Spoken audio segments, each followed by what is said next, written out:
Hello, welcome to Pint Time with Bagpacker Mike, episode 325. And as you can see, I am still here at the house this week because we had some bad storms come through a little bit ago. And so I just didn't want to risk it going out to the studio again. So, staying at home for this one. But next week, more than likely, hopefully, we will be able to be out at the studio next time. So anyway, today's episode is episode 325. It is budget travel, myth versus reality. So basically I'm going to go through a bunch of some budget hacking stuff and some myths that we've been told that isn't actually true on how to save money, etc., etc. And we will have some fun doing it, hopefully.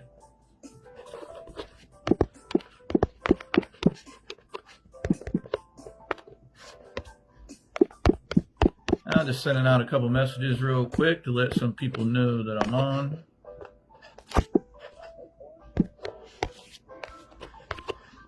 And you're not going to message Yoshi because he is at a fair this weekend.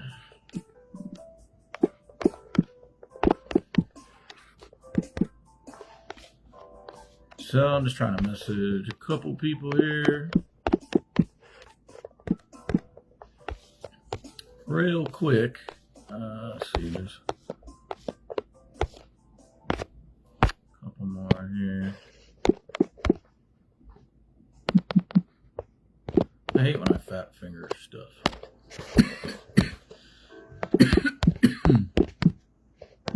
Still got some water.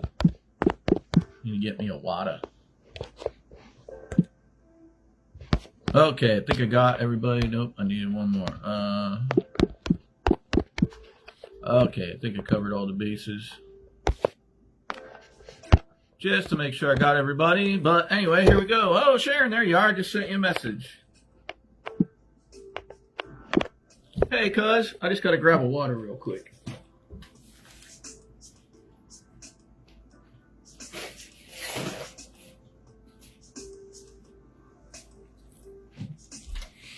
I always like to have a water near me.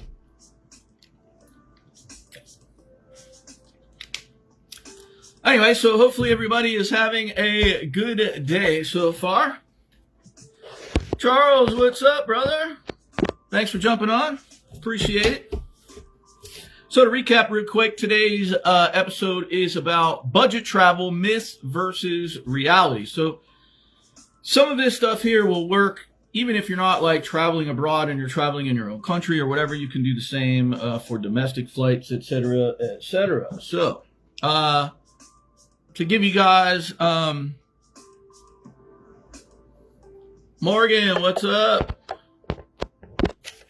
Which, by the way, if you have a TikTok, I'm more than likely going to do a live show with Morgan. He likes doing lives on TikTok. I haven't really done one on there yet, so we kind of chatted about it today, and we may do a live over on TikTok, but it might not be on a Saturday when Pint Time is. It might be on a different day, but we'll see. Maybe Sunday or something like that.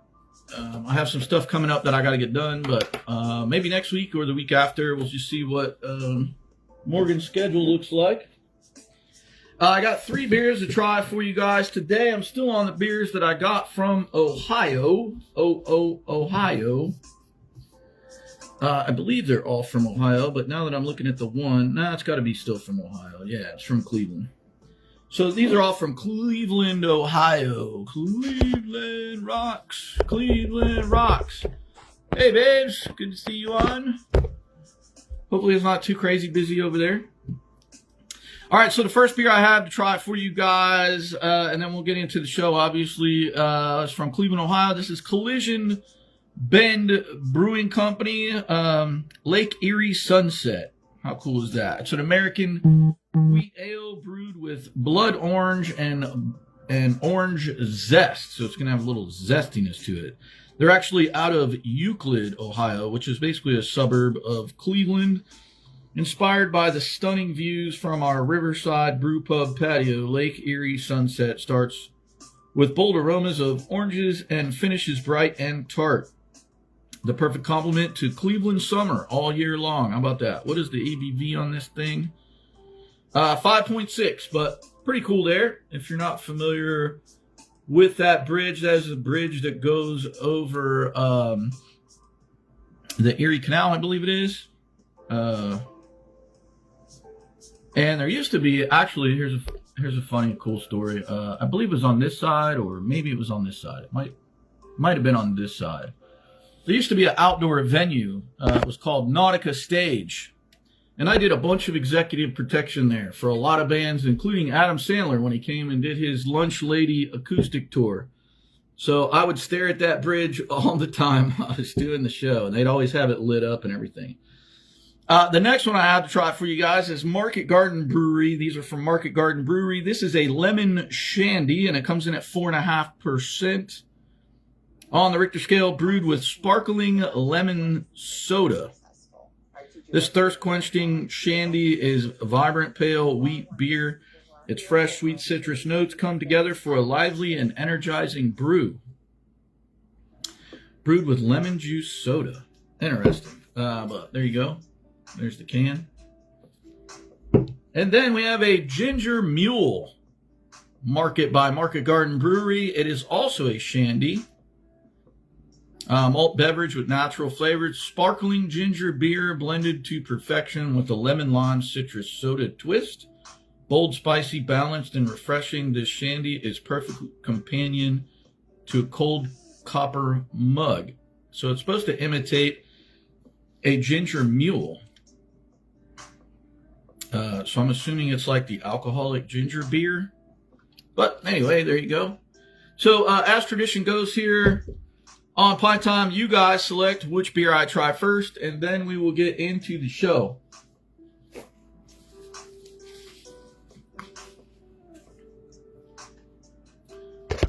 So we've got the Collision Bend Brewing Company. We've got the Lake Erie Sunset. We have the Lemon Shandy, or we have the Ginger Mule there. So there we go. Sharon says lemon. That was quick. Thank you, Sharon. I appreciate that. Awesome. I'm excited to try these shandies. I wasn't quite sure how they're going to do.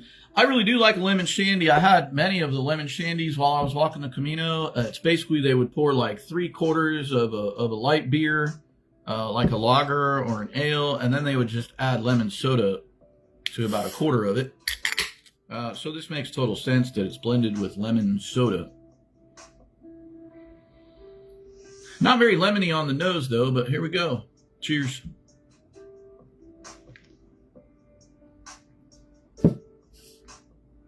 Oh, that's pretty good. The zest definitely comes through, and actually the zest comes through a little bit like a citra hop or something like that, like a citrus hops, centennial hops.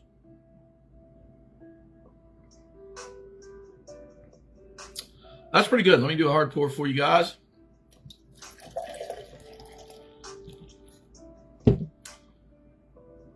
There you go. Looks like a nice bright beer there, which it is. And it definitely has a beer foam head and not a soda head. That's really good. I actually like that one. I'm going to go ahead and give this one a 7.5. 7.5 on that one. All right, now let's crack into, since we're on the shandies, let's go ahead and get this Ginger Mule shandy out of the way.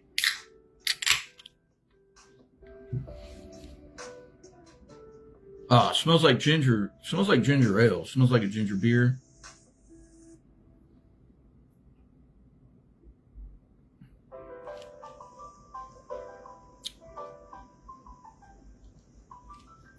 Yeah, that's phenomenal. It's a lemon lime citrus soda. That's actually really good. I like Moscow mules or Irish mules. Who likes Moscow mules or Irish mules? An Irish mule, they just swap out the liquor for Jameson. Definitely has a good flavor. All right, let's do a hard pour on this one and see how it turns out. big, ginormous beer head on that one, though. That was massive. We might have to wait a second for that one to settle down. But anyway, welcome back to Pint Time, episode 325. Budget travels myth versus reality. So grab your favorite drink and kick back, hit the share button and like button, and I'll see you in the comments, which I already have. But if you haven't shared it yet, please give it a share. I would greatly appreciate that. Now, look, there's so much bad advice out there circulating on social media right now about how to save money on travel and how to travel cheap. Now, people tell you to delete your cookies in your computer or your tablet or your phone, whatever you purchase things through. Buy tickets at 3 a.m. on a Tuesday, or sleep in sketchy alleys to save $10. But tonight, we're busting those myths wide open with actual actionable strategy. So basically, you could travel more while spending less for sure. And now that is down, so let's give it a try. The ginger definitely comes off, and a little bit of the lemon lime. Yeah, that's really good too. I think I actually like this one a little better than the other one. I'm going to go at 8 on this one. I'm going to go at 8 on that one. That's pretty good. And the last one I got for you is this Lake Erie Sunset American Wheat Ale. This is going to be more of like a traditional type of beer. So we're going to finish up this last beer tasting here. Also, shout out to the sponsors, my coffee company. DestinationBrews.com for all of your single origin coffee needs. This is what the coffee bags look like, by the way, in case you're first tuning in. This will get you about 15 to 20 cups of coffee, give or take. It's all single origin. Do have some blends, and also have teas as well, and some merchandise like this shirt that you can get. So shout out to DestinationBrews.com. All right, here we go. I'm assuming that this is going to be a little bit like a Shock Top or a Blue Moon with the lemon or with the orange in it. All right, here we go.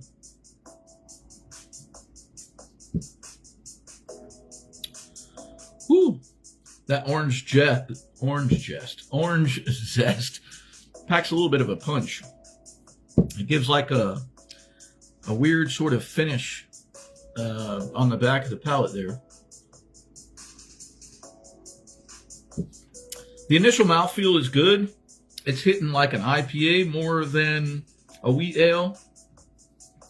Let's do a hard pour and see if it changes anything. I just think the zest of the blood orange is just kind of throwing this beer off a little bit. But you can see, beautiful, hazy looking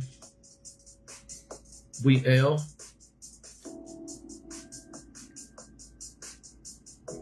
Yeah.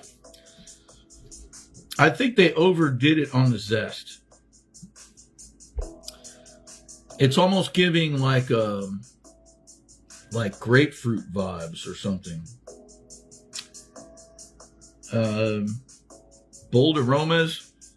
I'm not really getting the bold aroma of oranges, and it finishes bright and tart. I would say tart, all right. This one has a lot more potential, I believe, but the flavors are just putting me off. I think they put way too much zest in here and not enough of the blood orange to keep it kind of balanced. It's more of like an orange zest type of beer. But anyway, I'm going to go ahead and give this one a 5. I'm going to give this one a 5. Great artwork on the can. Love the bridge, but yeah, the flavors are putting me off. Jordan, what is up?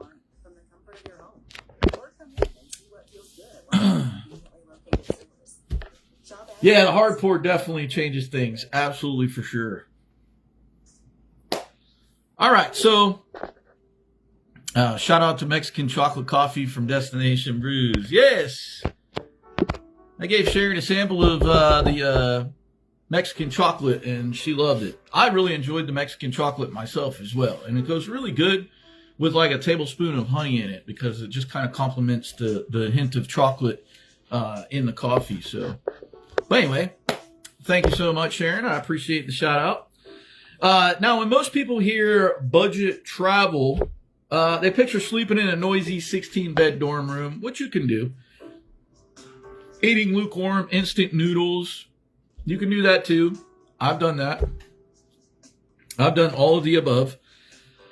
But budget travel in 2026 isn't about suffering. It's about maximizing value. It's knowing where your money actually makes a difference and where you're just getting ripped off by the tourist scene, basically. Now, myth number one that a lot of people deal with when they're thinking about doing budget travel or whatever, myth number one is hostels, cheap stays are gross and unsafe. Now, some people say hostels and budget stays are dirty, loud, and for 19-year-old party people. This couldn't be kind of farther than the truth, for sure. So the reality, though, is that the hostel world has completely transformed over, say, the last decade, all right? It's been less than a decade since I traveled and I stayed in hostels. I was older at the time when I did it as well. I didn't get any funny looks or anything like that. So hostels doesn't have an age on it. I saw people that were way older than me staying in a hostel that were traveling. I mean, in their 70s or older. So basically, we're living in the era of what's called the poshtel now instead of the hostel, and boutique guest houses. You can get a private suite room in a top tier hostel in Europe or Southeast Asia for about half the price of a mid-range hotel still. And you get better amenities, faster Wi-Fi, and an incredible social atmosphere, which is what you want, especially if you want to meet people. Now, some people just want to be a hermit and travel and do what they want to do. And that's fine. If you don't want to meet anybody, you can still do that. But here's a rule when searching for budget stays on platforms like Hostel World, which I have. If you haven't downloaded the Hostel World app, I recommend doing it. And Booking.com. Booking.com is another very popular site that everybody uses, and I used that a lot when I was traveling as well. Now, you want to filter by rating. So basically, you're going to set your filter to an 8.5 or higher rating. Specifically looking at the cleanliness and location subscores. So is it close enough to where you want to go travel, but yet far enough to get a decent price? Go private. If you don't want to sleep in a shared dorm like I did. Now, I stayed in a couple hostels that were like 16 beds. But more often than not, I stuck with about the 6 to 8 bed range. More often than not. Sometimes 4, but more often than not, it was around the 6 to 8 bed range. And if you're staying there for 3-4 days or something, your room might not be full. Just depends on what's going on there that time of year. If there's any special events or festivals or anything like that, then obviously it's going to be pretty busy. Filter for private rooms with an in-suite bathroom. That way you don't have to use the communal bathroom. I stayed in several hostels where I had used the communal bathroom, and some of them I didn't. I had a bathroom within my my room. So, but you can filter all that out through these apps. Get the private bathroom and locked door, but you get access to the hostel's community lounge, local tour advice, and the kitchen as well. So hostels will oftentimes partner or have their own like trips and little excursions and things that you can take. They may also have things going on in the hostel themselves. They may have a game night, where you can join in the fun with a bunch of people you don't know and play some board games or play some pool, shoot pool or whatever. You can still use all of those amenities if you get a private room. You just got a private sleeping quarters, and that's it. When it comes to hostels and stuff, too, make sure you look at the 2-block rule for hostels or hotels. Look for places situated 2 to 3 blocks away from the primary train station or main tourist square.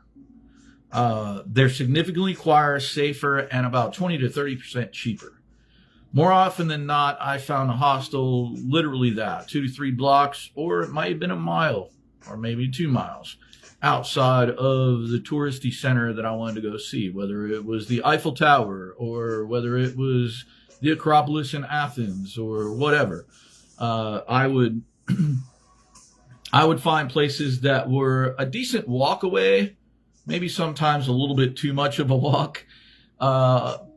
Or if there was some tube station, subway station, something like that that was close by that I could, jump on that for like, €1 and get home if I didn't want to walk back home.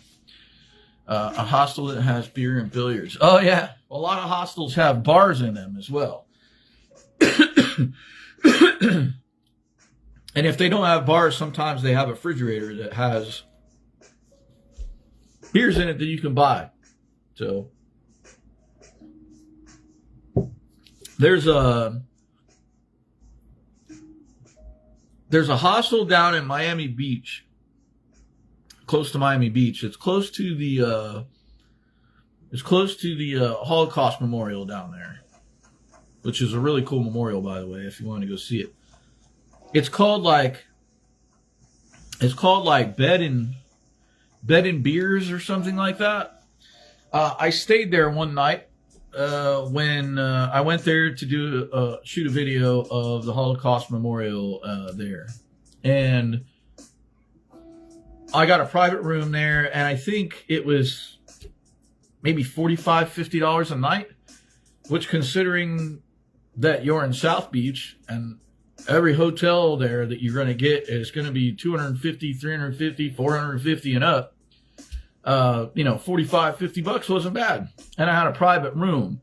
The only problem was that the bathroom was a shared bathroom. So I still had a private room, but I had to share the bathroom with everybody else, which is fine. It's not like you oftentimes get into a traffic jam in the shared bathroom, getting a shower and going to the bathroom and stuff. It's kind of like maybe 2, 3 at a time or nobody. But yeah, that was cool. They had a bar right there too. Like as soon as you walked in the door and you checked in, there was a bar on the other side. They had a bunch of seating. They were playing music. They had a live band playing.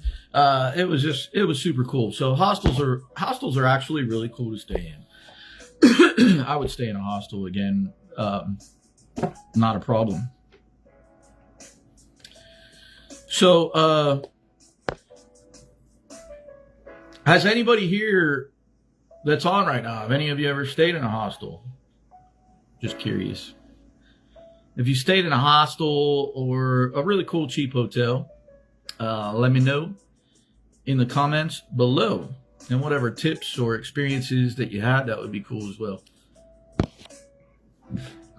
Now, myth number 2 is probably the single biggest flight myth on the internet. And that is, if you search incognito mode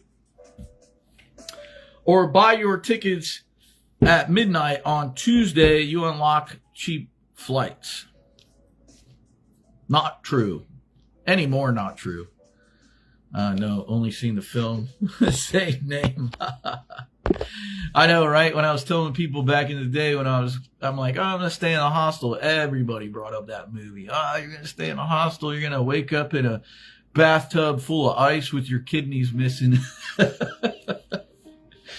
Yeah, not going to happen. There's far too many people staying in any given hostel at any given time that you're not gonna run into that situation. However, I have stayed in a few sketchy places before where I thought that I might just wake up in a bathtub full of ice. Like the one place I stayed when I was walking the Camino, that was it was like a truck stop albergue, I called it, but that was pretty crazy. Just a family there running it, and I was the only one who decided to stay there that day, apparently. So the whole family's in there making my meal, and then they sit down at the table across from me, which was cool, though. And yeah, kind of chit-chat with me, and the whole family ate their dinner there with me as well. And we all shared wine together. Everything was kind of cool, but it was still a little weird. It was still a little weird. There's just weird vibes coming from that place. But anyway, the reality here is that now airline algorithms are controlled by complex dynamic yield management systems that update hundreds of times per second based on route demand, route capacity, and seasonal trends. They don't care if it's Tuesday at 2 a.m. and they aren't bumping your prices just because you refreshed your page twice or incognito mode. So what actually works to save hundreds of dollars on flights? Flexibility beats timing every single time. So if you can be flexible on your dates for flying between, like, say, 2 to 3 days, give or take, you will save more money than any secret search plan or whatever trick. You can also use Google Flights and the Explore feature. And if you know when you want to travel, but aren't set on where you want to travel. Sorry, I don't know what's going on here. I've been feeling a little sketchy for about the last 2 hours. I don't know what's going on, but the last 2 or 3 hours I've been feeling a little sketchy.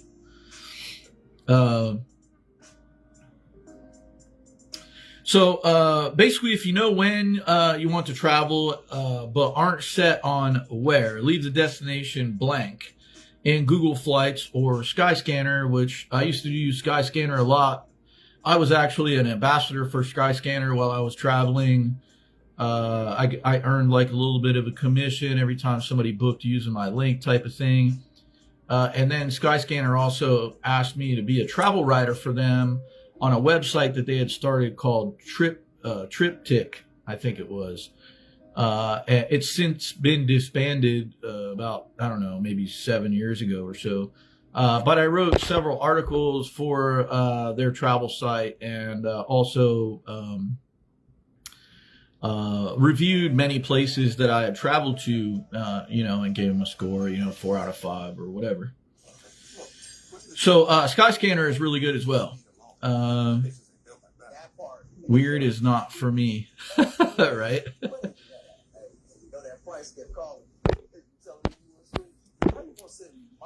Yeah, I know, Beams. I don't know.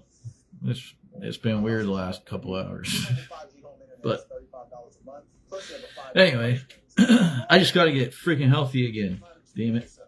Got to get healthy again. So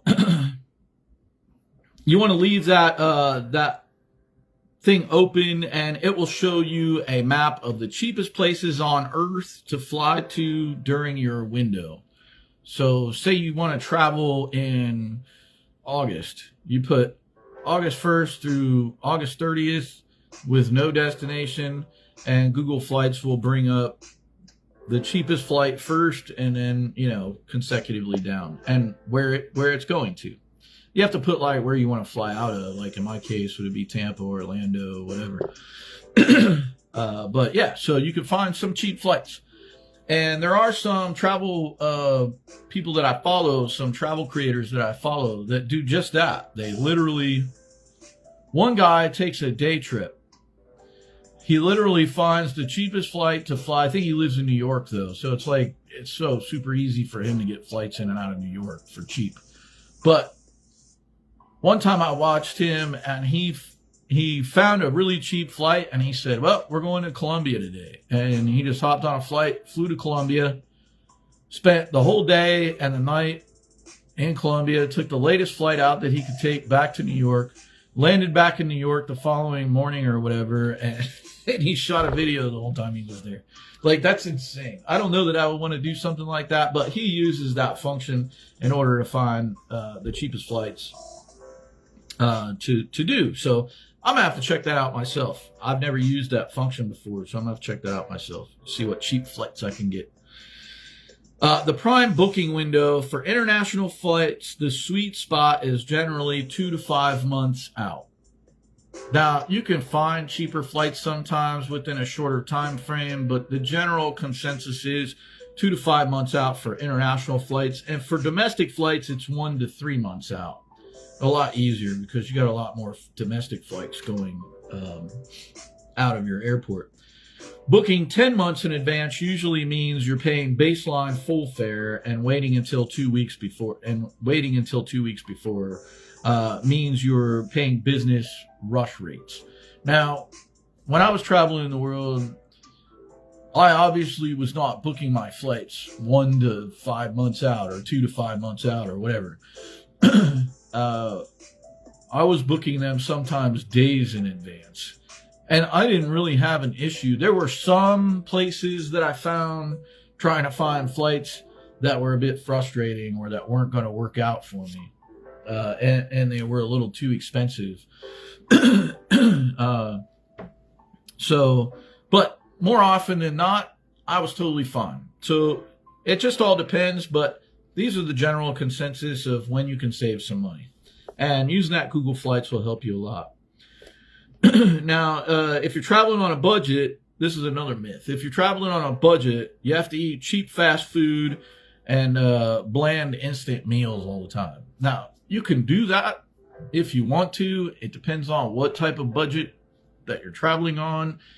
And it also depends on where you're traveling to. If you're going to Europe or the UK, well, we'll say Western Europe and the UK, then yeah, I mean, maybe a couple nights you might have to eat some instant noodles or something like that just to save a little bit of money, to try to keep within your budget. But this isn't necessarily the reality. The actual, you actually eat fresher, and I will say this as well. You actually eat fresher food, higher quality, more authentic food when you travel on a budget than when you throw money away at a tourist restaurant. For instance, when I was traveling in Athens, Greece, and I left my hotel and I passed a bunch of restaurants and stuff, but I hit the market, which was halfway between me and, say, a lot of the historical stuff around the Acropolis and so forth. And they had a farmer's market there while I was there. I got a couple fresh bananas, some nectarines. I forget what else I got there. I think I got a little baguette bread and some fresh made cheese, homemade cheese, and some things like that that would last in my pack. I literally, I want to say I got a block of cheese, a decent size baguette, like 2 bananas, 2 nectarines, and I feel like I got one other thing or something. It literally cost me like €4 or €5. I mean, it was nothing. And I snacked on that all day. I think that day my dinner was a crepe or something like that, or some kind of sandwich. I just forget. And the sandwich only cost me, with a sandwich, some chips, and a drink, I think it was like, I don't know, €6 or something. So altogether on food that day, technically, I spent like 10 or €12. And the hotel that I was staying in Athens only cost me like, I think it was like $110 for 4 days or something like that. So you can travel cheap, and you do tend to eat a little healthier. Now, obviously, it depends on your choices and everything, but I will also say that more often than not, the food in other countries other than here is a lot more healthier for you. So you could eat sweets in France, for instance. It's nowhere near as sweet as the sweets we have here, which is one thing that blew me away when I went to France. Everybody talks about the French pastries and the custards and all this stuff. And I tried it all, and it was delicious. It was, however, nowhere near as sweet as we make things here in the United States. Not even close. A lot of people who move here from out of the country or come here and visit, and they try our sweets, they're thrown off by it because it's so sweet. But anyway, I digress. The ingredients are generally a lot better. So you generally eat a little bit better, and you eat more authentic and quality foods. Now, here are my 3 golden rules for eating world-class food on a budget while you're traveling. Never, ever, I don't want to say ever because I've done it in a pinch, but never eat at a restaurant located within 2 blocks of a major landmark, cathedral, or main plaza. You really don't want to do that. Because they pay high rent. They cater to one-time tourists that are basically, popping in and popping out. And more often than not, they serve frozen food at marked up prices. So it might be some sort of authentic food that was frozen in a bag and then they just throw it in the microwave or they throw it in a pot of boiling water and they heat it up. They throw it on your plate. And you think you're getting like some authentic carbonara in Italy, and you're not. You're getting frozen carbonara. The best place to get carbonara in Italy is 2 to 3 blocks or more from the tourist areas in some local village or area somewhere, and go to a trattoria.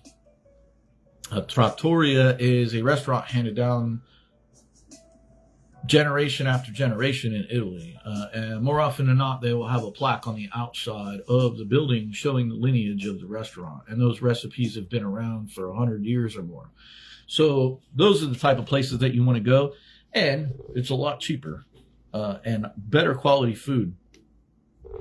So walk 3 to 4 blocks away into a residential neighborhood. The prices drop by half and the quality skyrockets, period. Because those people who own the trattorias pride themselves on their recipes. So they're not going to serve you garbage. They're not necessarily out for the money. They're out for the quality. They're out for the, hey, that food was amazing. Whatever. So they appreciate it more. Number 2 is learn to master the local lunch set menu. Generally, when you're traveling in almost every culture, whether it's the menu del dia in Spain or the pilgrim's menu that I had in Spain and Latin America, or the lunch set menus in Asia or Europe, high-end restaurants serve 2 to 3 course lunches for a fraction of their dinner prices. The portions are a little bit smaller, obviously, because it's a lunch portion. However, you get a 2 to 3 course for one set price, and that generally includes sometimes a bottle of wine or a glass of wine, and then a water or tea or whatever. So it's basically a fraction of their dinner prices. And when you're traveling, you really want to try to make lunch your biggest hot meal of the day. Unless you're, traveling in an area that everything is pretty inexpensive when it comes to your exchange rate, and you find that sweet spot where you're like, oh, I could go here and have a dinner, because some places also will have a dinner plate like that. And again, it's smaller portions, but it might be 2 to 3 course dinner meal for, say, €12 or something. And it's still good quality food, just smaller portions. But definitely a way to save money there as well. And then also, the other one, number 3, is embrace food markets and local grocery stores or mercatos, or, they call them various things, but we call them grocery stores here. So don't sleep on local food halls. Some of the local food halls, especially over in Eastern Europe, like in, say, Croatia or Poland, these things have been around since the Russian era, the Soviet Union era, before these countries became independent from Russia. But it used to be just basically a lunch counter, and you could buy a bunch of stuff for really cheap, and it was hot, good food. They are still alive today, so don't hesitate to stop in the food halls and the markets. If you go into the markets, like I used to always do, you can grab fresh bread, local cheeses, fruits, regional snacks, basically for a fraction of the cost that you would pay at a store. And then you can just go have a early evening picnic in a cool park where you're traveling at. and just take in the sights and the sounds and the sunset while you were there. Now, number 4 myth. You have to pack heavy to cover all of your bases. This is far from true. Now, the reality is extra bag fees are actually one of the biggest hidden costs in modern day travel. I think the bag fees are absolutely stupid, and they came around in about, 2007, 2008, when the economy crashed around the world, and gas prices went through the roof, and airlines were like, we're going to have to charge because of the extra weight, but it's not going to be permanent. Well, guess what? Here we are.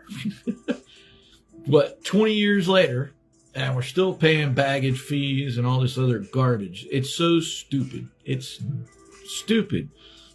But either way, it's one of the most hidden costs. They could charge you up to $50 to $100 each way.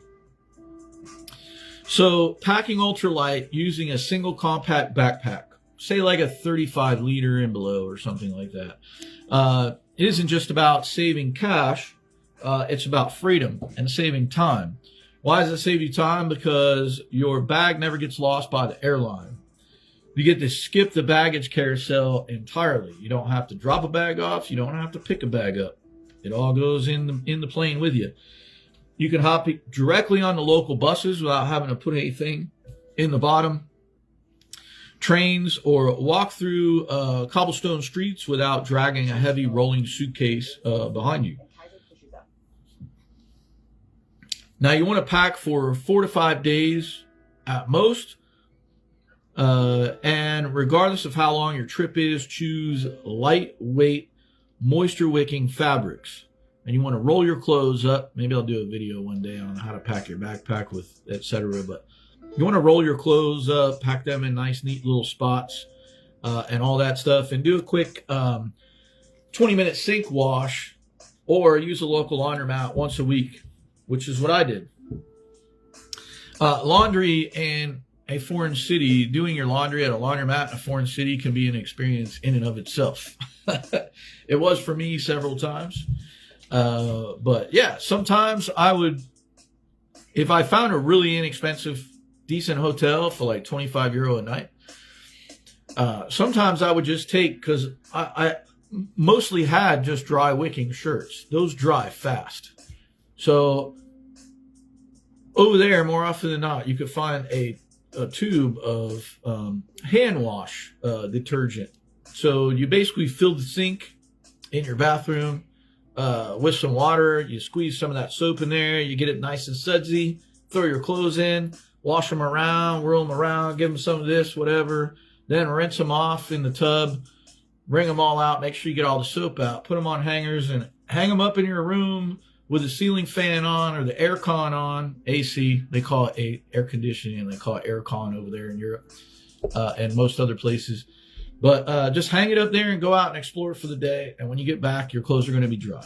And they're going to smell fresh. And you're going to be fine. And you saved money. Or you could go to a laundromat and spend a little bit of money. It's not that expensive. And wash your clothes, which I did that as well. When I was in Malta, I threw my clothes in the washer and I left. I went and grabbed something to eat or something. I came back, threw them in the dryer. Went and did something else, came back, grabbed them. Nobody did nothing with my clothes. Nothing with my clothes. It was there when I left. It was there when I came back. So, but yeah. Let's see. What else? What else we got here? That is it, actually. That was pretty quick. So let's recap. Hostels, use the filter, 8.5 plus ratings, and go for a private in-suite rooms. Flights, be flexible with your dates and destinations rather than hunting for the magic booking days, because they don't exist anymore. Way back in the day, maybe 15, 20 years ago, if you booked on a non-busy day like a Tuesday or a Wednesday or a Thursday, more often than not, you got a cheaper price. But in today's world and AIs and algorithms and all that other crap, it's non-existent anymore. So don't even worry about it. Just use that Google Flights thing. Food. Eat your biggest meal at lunch and follow the 2-block rule away from major sites. For sure. And packing. Pack for 5 days, go light, and avoid bag fees. When you get over there, just grab yourself a little, like I said, hand wash thing, or you can buy the little things of detergent, the little tiny little bottles of detergent, and use them if you're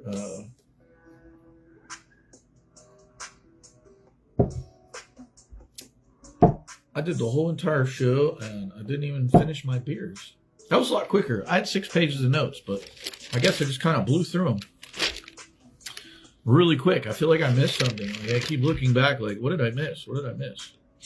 But I didn't miss anything. So you have it. If you enjoyed this show, do me a huge favor. Hit the share button. Tag your travel buddies in it. That would be really cool. Thank you all for hanging out on this episode of Pint Time. And I'll stick around for a little bit longer. Chit chat. Anybody have any questions they want to ask or anything like that, or if somebody else pops on. I don't even know who all is still on. Sharon and Baby's on still. We lost Charles and we lost Jordan, I think.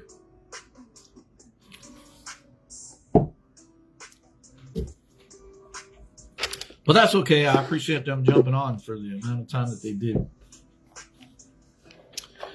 Thank you, cuz. I appreciate it.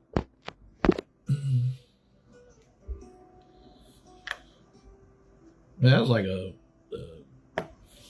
40-minute show.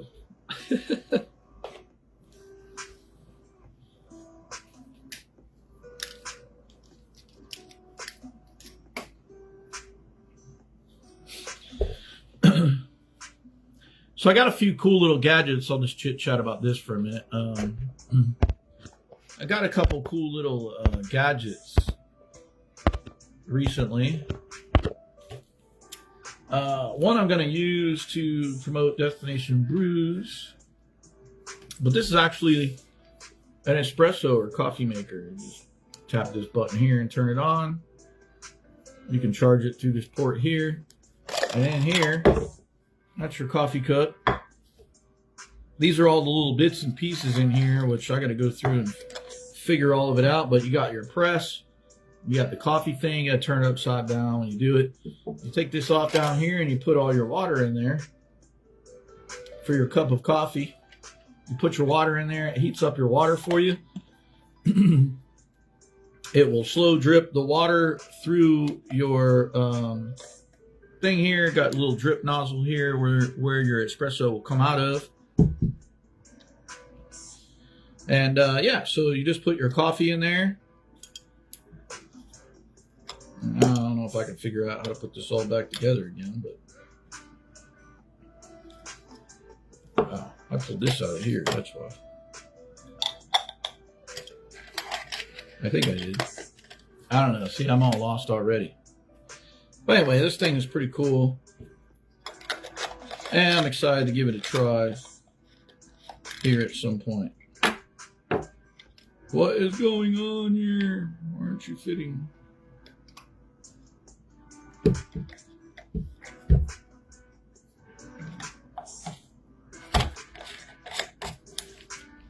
There we go. Anyway, it's all back together now.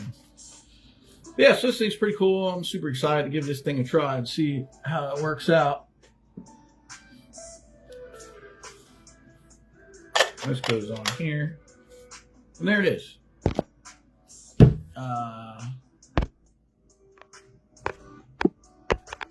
Oops. Why are you doing that? Okay. Love you always too, cuz. And yeah, time does fly by. Absolutely. I've been thinking about that a lot lately. The other thing I got was this mirroring device thing.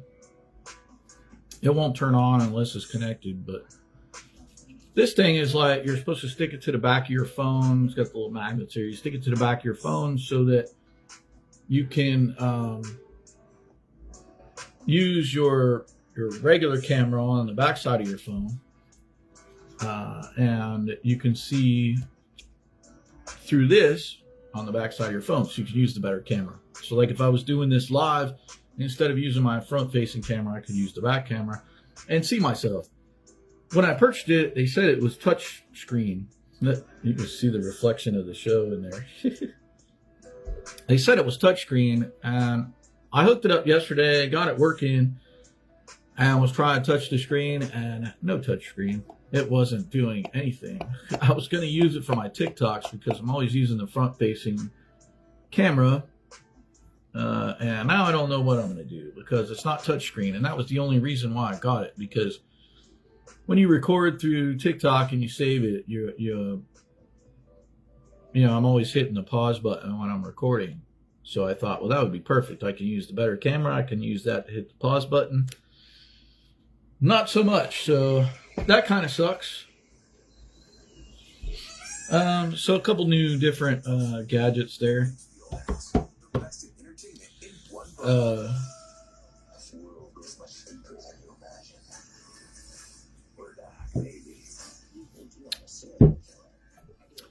Also uploaded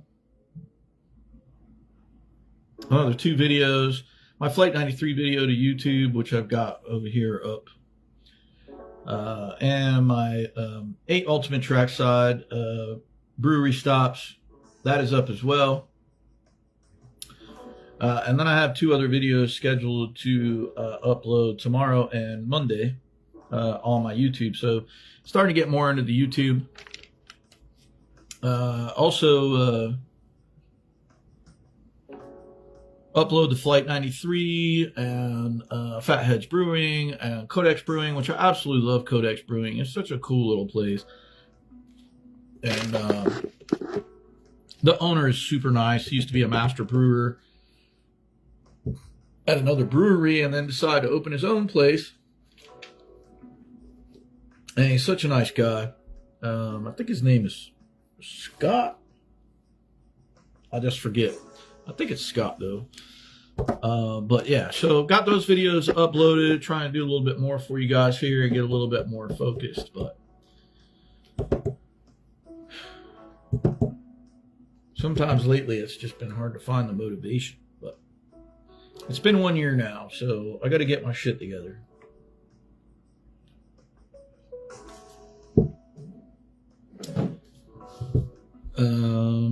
Let's see, what else is there going on?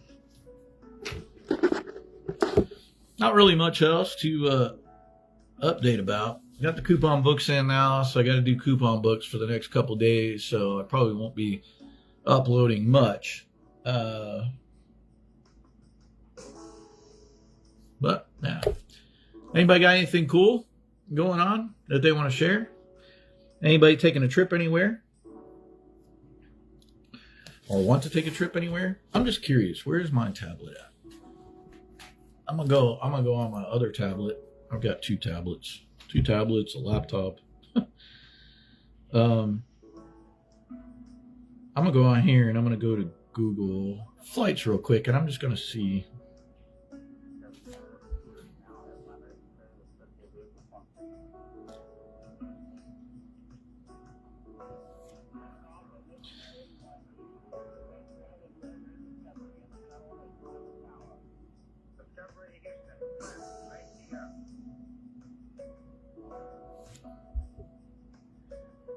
What the hell is going on here?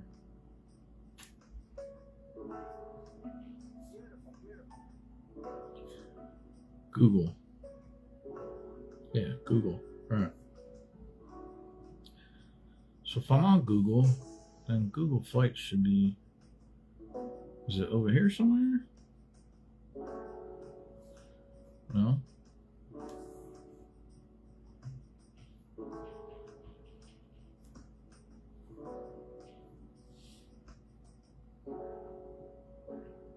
All right, there's Google Flights. Let's go to Flights. I'm just curious. Let's go. How's this giving me Lakeland? I go Tampa. Why not? Big Brother must have been listening, because I went to go type in, it said Athens, Greece. Tampa, where you want to go? Departure. Let's just say, I don't know, let's just say October 1st through October 31st. Done. Explore. Let's see what pops up. Morgan, what's up? Hey, I'm back. Google Flights is now Google Travel, I think, or they merging them together. Yeah, I went on Google and it still has flights on there. You can't really see it, but it says flights right there. I can fly to Atlanta for $52, Boston for $259. Let's see, I want international flights though.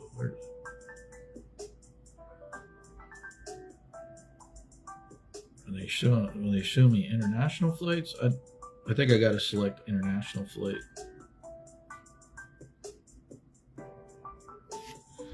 No, I don't want Baltimore. Why'd you give me Baltimore? Let's see, where to Google Flights.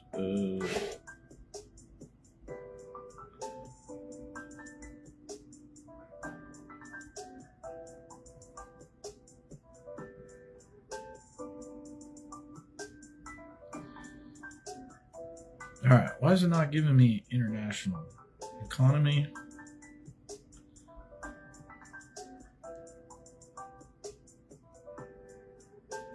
All filters.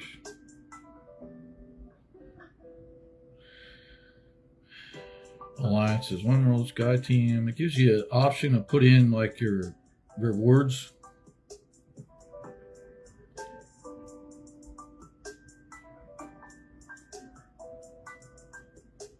But I don't see anywhere to put international flights. So it's just like showing me all domestics.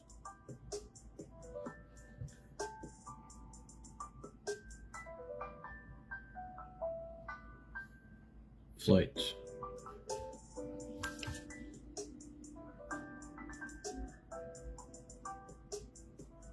Ah, there we go. We can select Europe. Let's just select Europe. Tampa to Europe. All right, let's go. What's the cheapest flights we got here? Oh my. Since I started taking Manjaro, this is near the beach. I'm kind of a Manjaro. These are not cheap. From Tampa to London is $842 round trip. Now, when I flew over there and was traveling, I'd always take a one-way ticket. And just get another one-way and another one-way. So one-way might be half of that or so. Athens is $1,070 round trip.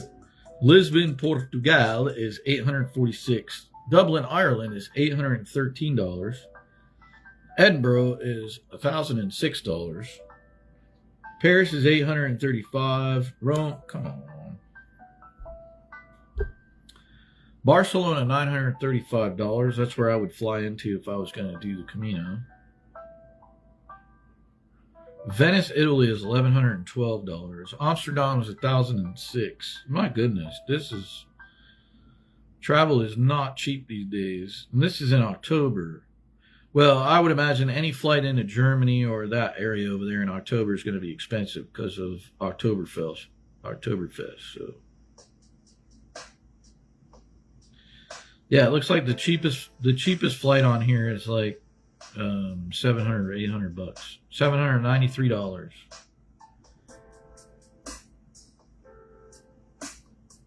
Yep. For $793, you can fly to Madrid. Now, I will say that if you could find a cheap flight into, Europe, anywhere, you can get a train or a bus or anything and get wherever you want to go for relatively inexpensive. You could buy the Eurorail pass and get around. But yeah, to fly to Europe is like ridiculous. Let's see what else we got. What other options we got on here? Eastern Europe. Let's go Eastern Europe. That's probably going to be a little cheaper, maybe. Nope. Krakow, Poland, where you go to go see Auschwitz and stuff. $947. Cheapest flight to Eastern Europe is... Oh my God.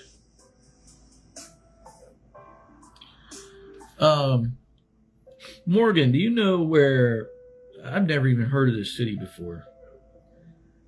Bydgoszcz? Bydgoszcz?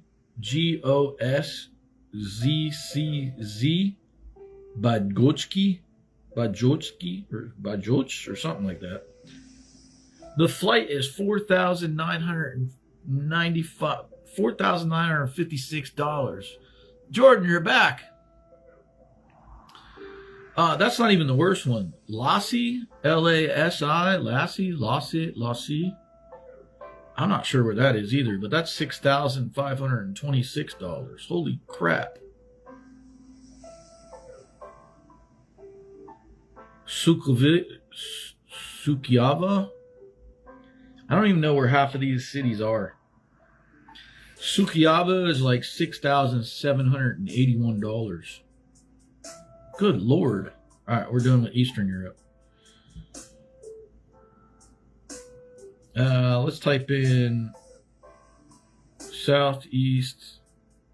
Oh, let's do Sweden. Visit my friends over there in Sweden, Krill and Martin.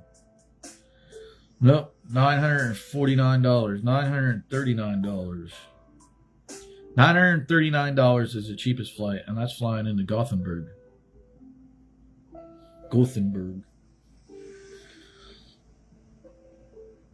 Let's see. Let's do Thailand. Bangkok.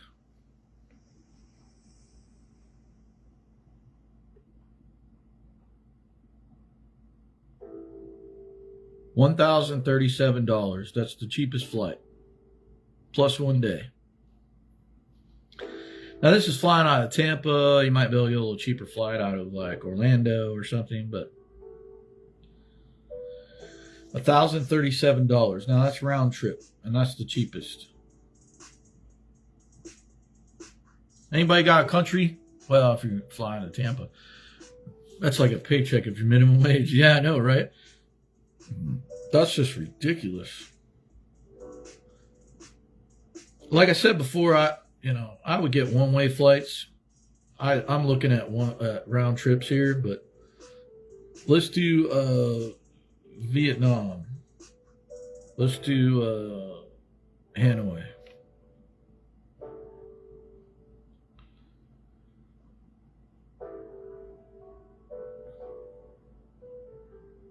I'm still thinking, but right now the cheapest is $1,136 round trip. $1,103 is the final. Damn. All right, let's do this. Mexico. That's nice and close. Let's see how that goes. Let's go to Mexico City. Now we're talking. Now we're talking. If we're in the United States, we can go to Mexico for a decent price. Right now, the cheapest flight is $383, and it's still, $383 is the cheapest round trip ticket to Mexico City. Not bad, right? Motherhood is hard, and feeling blue is one thing. But this may be something. Where else can we go? Let's do Puerto Rico. How about that? Where you don't have to have a passport. If you don't have a passport, you can travel to, I'm sure you guys mostly know, but you could travel to Puerto Rico, you could travel to the U.S. Virgin Islands, you could travel to Guam. Cheapest non-stop flight to Puerto Rico from Tampa, 3 hours and 7 minutes, $138 round trip in October. That might be the ticket. That's a non-stop flight. That's the flying to San Juan. San Juan. With the fly into Viquez, you got 2 stops, a 12-hour, 30-minute flight for $770. It was like the cheapest way to go. Let me just see what that one is. Let me do San Juan and see what the dates are.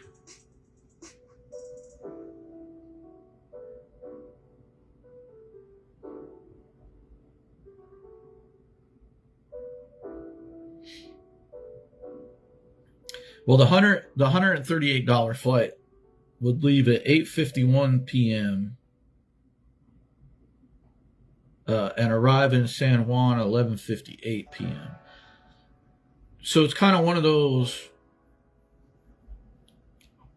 weird flights. Like if you were to grab that flight because it's the cheapest flight, I probably wouldn't recommend like staying in a hostel. Some hostels don't allow check-ins that late, so you might just want to get like a regular hotel, like an inexpensive hotel that you could find that's still decent and has good ratings for that one night, and then book your hostel for the next day and the days that you're going to be there.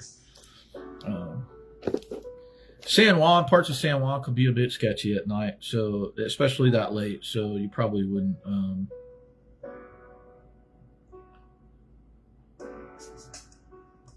It says the cheapest time to book is usually now until September 17th. Prices are currently very low to go to Puerto Rico. That's cool. Anybody got another country? What about like in the Virgin Islands, St. Thomas?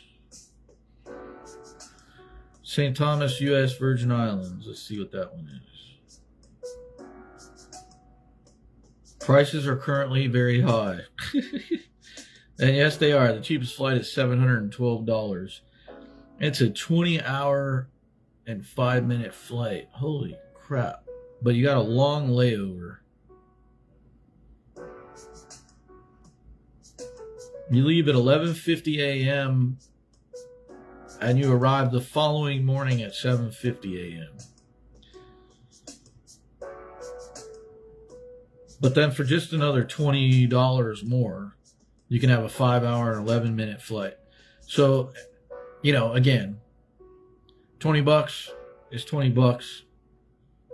Probably just want to go with that one. Round trip, 5 hours and 11 minutes. You leave at 7:40 a.m. though. But you get in at 12:51 p.m.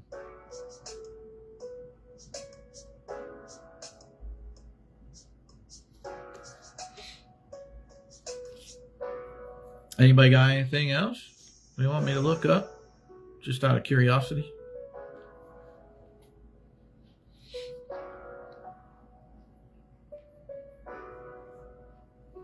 Let's do Peru.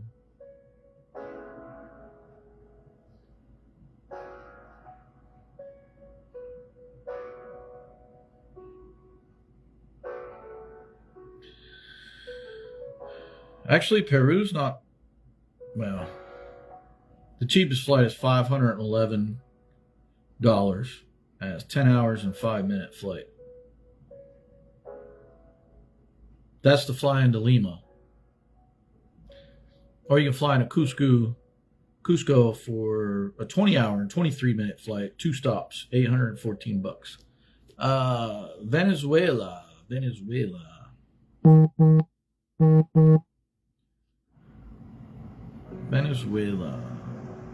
Caracas. We'll just do the country of Venezuela. It'll bring up all the different airports. Cheapest flight to Venezuela is $797. 1 stop, and it's only 5 hours and 52 minutes. And that is into Maracaibo. To fly into Barcelona, Venezuela, not Barcelona, Spain, is $1,182. Good Lord.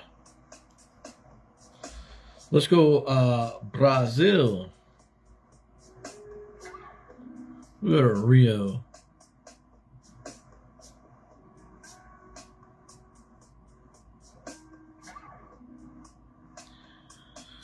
Cheapest flight so far is $676, and prices are currently high. So when you go on there, it shows you all of that. It says that it's currently high. When this says green, you're good to go. But yeah, the cheapest flight is $528. Interesting, but very cool.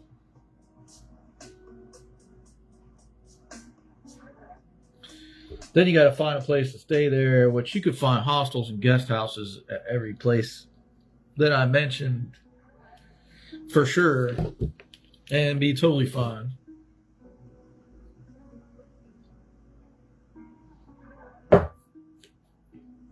Totally fine.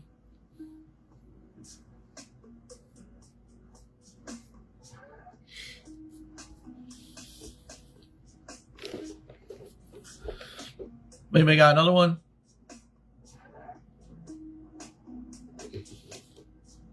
Anybody got anything else they want to share?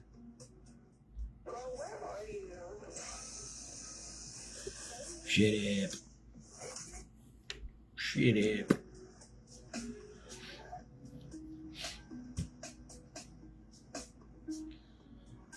Let's see, what else is close to us that might not be that expensive? How about Bermuda?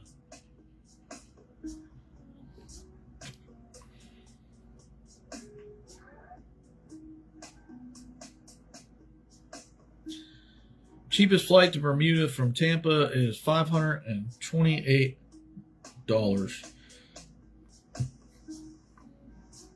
I wonder if I can just put in Florida.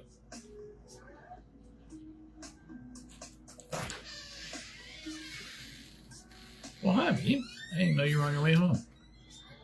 Kim just got home.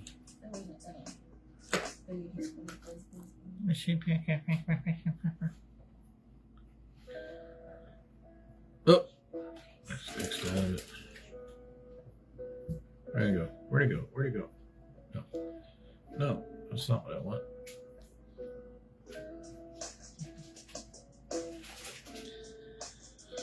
So the cheapest flight to Bermuda is $533 on Air Canada. A long layover and separate tickets. That's no good. Don't even bother with that one. That means you fly into an airport, you go to the ticket counter, you get another ticket for your next flight. And then you go through the whole process again, and TSA, boarding, well, maybe not TSA, it just depends on where your layover is. This may go from Tampa to Canada back to, or from Tampa to Canada to Bermuda, maybe.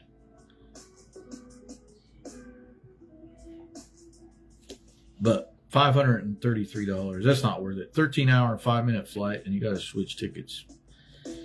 No go, man. Anyway, all right, anybody got anything else?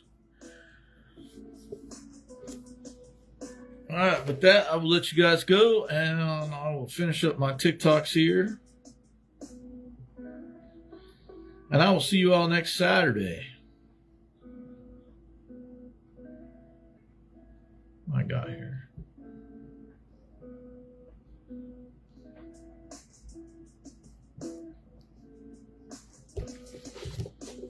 All right, guys. Well, thank you so much for hanging out with me on Pint Time. Truly appreciate it as always. And I will look for you guys next week. Hopefully, I'll be able to make it out to the studio next week and not have to worry about storms and such.